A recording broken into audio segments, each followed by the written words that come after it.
두 번째 차시 시작하도록 하겠습니다. 지난 시간과 마찬가지로 우리는 첫 번째 대단원 그리고 첫 번째 중단원의 두 번째 소단원에 대해서 공부해 보도록 하겠습니다.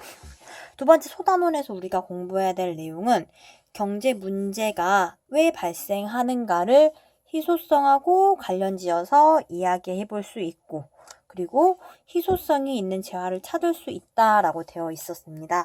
즉 우리가 이번 단원에서 초점을 맞춰야 하는 것이 경제 문제와 그리고 희소성, 이 두 가지를 한번 살펴보도록 하겠습니다.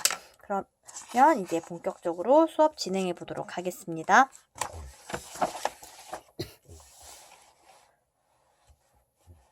여러분들은 돈이 많으면 좋겠어요? 돈이 적으면 좋겠어요? 아마 대부분의 학생들은 돈이 많으면 좋겠다라고 이야기를 할 겁니다. 왜냐하면 우리는 아주 많은 것들이 항상 필요로 하고 있고 사람들이 가지고 있는 욕망은 무한하기 때문이죠. 사람들이 욕망이 무한하지만 이를 충족해 줄 수 있는 자원이 상대적으로 부족한 상황, 즉 욕망에 비해서 자원이 부족한 상황을 자원의 희소성이다 라고 이야기를 합니다.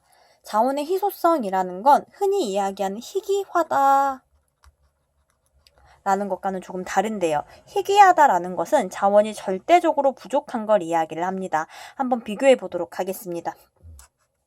여러분에게 부모님 사인 한 장과 연예인 사인 10장이 우리 학교에 뿌려져 있다고 생각을 해보도록 하겠습니다. 그러면 한 명의 부모님 사인 한 장이 자원의 절대량이 훨씬 적기 때문에 훨씬 희귀하지만 연예인 사인 10장이 아마 여러분들이 원하는 것이 훨씬 많겠죠.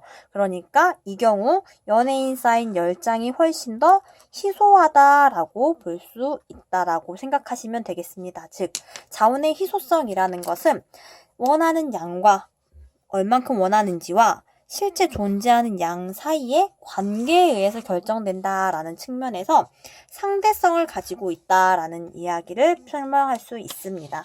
그러면 자원의 희소성에 대해서 조금 더 구체적으로 살펴보도록 하겠습니다. 방금 앞서서 자원의 희소성은 상대적이다라고 이야기를 했는데요. 똑같은 재화나 서비스라도, 그러니까 어떤 재화나 서비스냐에 따라서 희소하지 않을 수도 있고 희소할 수도 있는 것과 별개로 똑같은 재화나 서비스라도 희소성은 시간과 장소에 따라 달라지기도 합니다. 예를 들어서 겨울에 에어컨, 그리고 여름에 전기장판, 여름에 따뜻한 온풍기 이런 거 생각하시면 훨씬 희소성이 시대와 장소에 따라 달라질 수 있다라는 것 예상하실 수 있겠죠. 그리고 희소성은 재화를 구분하는 기준이 되는데요. 희소하냐 희소하지 않냐에 따라서 우리는 그 재화를 무상재냐 경제재냐라고 구분하기도 합니다. 사람들이 원하는 양에 비해서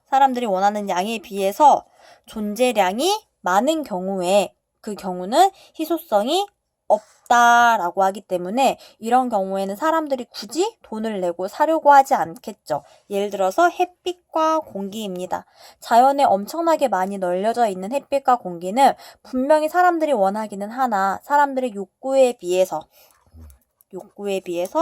존재량이 더욱 많기 때문에 이런 재화는 희소성이 없는 재화가 되고요. 이런 재화는 돈 내고 사지 않아도 된다라고 해서 무상재라고 부르거나 자유롭게 쓸 수 있다라고 해서 자유재라고 부르게 됩니다. 반대로 희소성이 존재한다라는 뜻은 욕구가 존재량에 비해서 많다 라는 이야기인데요. 희소성이 존재하여서 대가를 지불해야만, 즉 돈을 내야만 살 수 있는 재화나 서비스를 이번에는 경제재라고 이야기를 합니다. 대부분의 물건들이 바로 이 경제재라고 생각하면 되는데 무상재가 점점 경제재화가 될 수 있다라는 거. 왜냐하면 희소성이 시대와 장소에 따라 달라질 수 있기 때문에. 예를 들어서 예전에는 공짜였던 깨끗한 물이 이제는 우리 그냥 일반 물을 마실 수 없고 생수 같은 거 돈을 지불해야 살 수 있죠. 아주 옛날에 그냥 있던 물, 아주 옛날에 그냥 깨끗한 물을 먹었던 시절과 생각해보면 아주 옛날의 물은 무상제였으나 지금의 물은 경제제가 되었다. 무상제가 경제제화가 되었다 라고 표현할 수 있겠죠. 또 하나, 개인의 욕구와 필요에 따라서 사람들이 욕구와 필요가 각각 다르니 누군가에게는 희소한 재화가 누군가에게는 희소하지 않을 수도 있다. 라고 표현해 볼 수도 있겠습니다. 이 모든 것들을 다 합쳐서 희소성이 갖는 특징, 한마디로 표현하면 바로 희소성은 상대성을 띠더라 라고 정리해 볼 수 있겠습니다. 그러면 선생님이랑 그래프를 한번 통해서 보도록 할게요. 당장 여러분들이 수요 곡선과 공급 곡선을 아직 배우지 않았기 때문에 어렵게 느껴지겠지만 여러분들이 수요 곡선과 공급 곡선을 배우고 나면 이 부분이 이해가 될 겁니다. 가격이 0일 때예요. 가격이 0일 때 사람들은 이만큼을 원합니다. 가격이 0일 때 사람들은 이만큼을 원해요. 그런데 가격이 0임에도 불구하고 이렇게나 많은 양을 공급을 한다라는 거죠. 이 말은 인간이 필요한 양보다 공급할 수 있는 양이 많다라는 뜻이고요. 이 자원은 희소하지가 않은 거죠. 이 자원은 희소하지 않습니다. 때문에 이 자원, 재화는 무상재라고 표현할 수 있는데요. 오른쪽 그래프 한번 보도록 하겠습니다. 오른쪽 그래프 같은 경우에는 0일 때 혹은 이것보다 조금 더 비싼 가격일 때를 한번 보면 사람들이 사고자 하는 양은 이만큼이나 되지만 사람들이 팔고자 하는 양은 이것밖에 되지 않아서 사람들의 욕구가, 사고자 하는 욕구가 자원에 비해서 많은 상황이니 이 자원은 바로 희소성이 있다 라고 표현할 수 있고요. 흔히 이야기하는 우리가 생각하는 경제제가 될 겁니다.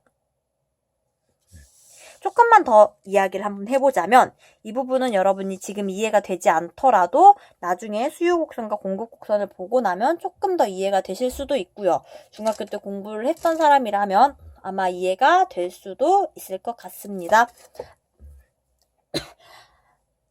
아까 깨끗했던 물 한번 생각해 볼게요. 깨끗했던 물은 원래는 이렇게 공급이 많았는데 지금은 공급이 이렇게 줄어버렸죠.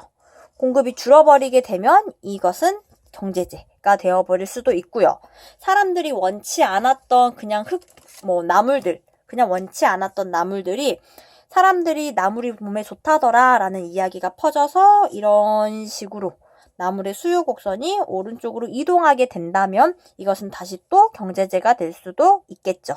즉, 수요 곡선과 공급 곡선이 어디서라도 만나게 된다면 0보다 큰 가격에서 만나게 된다면 시장에서 거래가 되는 경제제라고 생각하시면 될 것 같습니다. 이 부분에 대해서 이해가 잘 되지 않는 사람들은 나중에 3단원에서 공부를 하고 나거나 아니면 교과서 19페이지에 있는 내용 읽어보시고 오면 조금 더 이해가 쉽게 되실 것 같습니다. 19페이지에 있는 내용 읽고 오셔야 합니다. 그러면 이러한 희소성으로 인해서 우리는 어떠한 자원을 선택을 할 것인가, 그리고 나의 수많은 욕구 중에 어떤 욕구를 충족시킬 것인가 라는 문제가 생기게 됩니다. 희소성으로 인해서 선택을 하게 되는데요. 나의 수많은 욕구 중에 선택을 한다라는 건 무언가를 포기를 한다라는 것이기도 하겠죠. 희소성으로 인해서 욕구를 충족시키기 위해서 선택하는 문제를 우리는 무엇이라 하냐? 바로 경제 문제라고 합니다. 어떠한 경제 문제들이 있는지 한번 3가지 살펴보도록 하겠습니다. 제일 먼저 무엇을 얼마나 만들 것인가 라는 생산물의 종류와 양을 결정하는 문제입니다. 예를 들어서 선생님이 농사를 짓는다면 딸기를 농사 지을 것인가, 토마토를 지을 것인가, 오이를 지을 것인가 라는 문제죠. 만약에 딸기를 만들겠다라고 선택을 했더라도 그러면 어떻게 생산할 것인가의 문제인 거죠. 즉, 생산 요소를 무엇으로 할 거냐의 문제인데 사람이 직접 할 것인가, 농기계로 할 것인가, 아니면 두 개 섞어서 할 것인가 이런 문제가 생기게 되고요. 그리고 실제로 만들어서 생산물을 만들어냈더라도 그럼 이 생산물을 누구를 위해서 생산할 것인가? 즉, 만들어진 생산물을 누구에게 어떤 방식으로 분배할 것인가? 생산물의 분배와 관련된 문제가 3가지 해서 총 경제 문제의 유형이 나와 있습니다. 3번째, 누구를 위해 생산할 것인가 라는 건 누구에게 누구에게 얼만큼의 소득을 줄 것이냐라는 문제이기 때문에 분배와 관련된 문제고요. 아주 여러 가지 방식이 있다라는 거. 다양한 경제 체제 공부하면서 조금 더 구체적으로 한번 우리가 공부해 볼 수 있을 것 같습니다. 다시 정리하면 희소성으로 인해서 경제 문제가 발생을 하더라. 경제 문제는 세 가지가 있더라. 무엇을 얼마나 생산할 것인가? 두 번째, 어떻게 생산할 것인가? 세 번째, 누구를 위해 생산할 것인가? 이 세 가지의 경제 문제가 발생한다라는 것입니다. 여기까지 수업하도록 하겠습니다.